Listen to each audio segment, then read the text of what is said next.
অতি ভারী বর্ষণ ও বন্যা পরিস্থিতির কারণে কুমিল্লা শিক্ষা বোর্ডের অধীনে বৃহস্পতিবারের সকল এইচএসসি পরীক্ষা স্থগিত করা হয়েছে। কুমিল্লা শিক্ষা বোর্ডের চেয়ারম্যান অধ্যাপক মোহাম্মদ শামসুল ইসলামের বরাত দিয়ে বিষয়টি নিশ্চিত করেছেন কুমিল্লা শিক্ষা বোর্ডের পরীক্ষা নিয়ন্ত্রক প্রফেসর রুনা নাসরিন।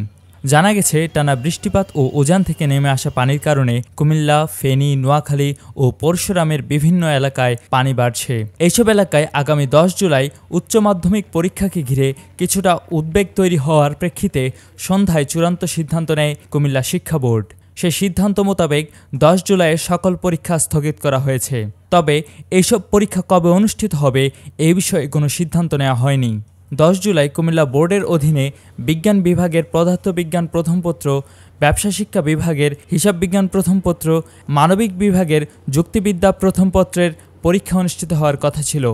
মূলত চলতি সপ্তাহ জুড়ে কুমিল্লা অঞ্চলে কিছু এলাকায় নদ নদীর পানি বৃদ্ধি ও শহরাঞ্চলে জলাবদ্ধতা দেখা যায়, যার ফলে 10 জুলাইয়ের পরীক্ষাকে ঘিরে অনেক অভিভাবক ও শিক্ষার্থীরা দুশ্চিন্তায় ছিলেন। এর আগে গত 26 জুন সারা দেশে একযোগে শুরু হয়েছে 2025 সালের এইচএসসি ও সমমান পরীক্ষা। মোট 2797টি কেন্দ্রে অংশ নিচ্ছেন প্রায় 12,51,000 শিক্ষার্থী। বোর্ডের রুটিন অনুযায়ী এইচএসসি ও সমমানের লিখিত পরীক্ষা শেষ হবে 10 আগস্ট। এরপর 11 থেকে 21 আগস্ট পর্যন্ত চলবে ব্যবহারিক পরীক্ষা। 10 জুলাইয়ের পরীক্ষা স্থগিত হওয়ায় সূচিতে কিছুটা পরিবর্তন আসতে পারে। কুমিল্লার কাগজ, নিউজ ডেস্ক।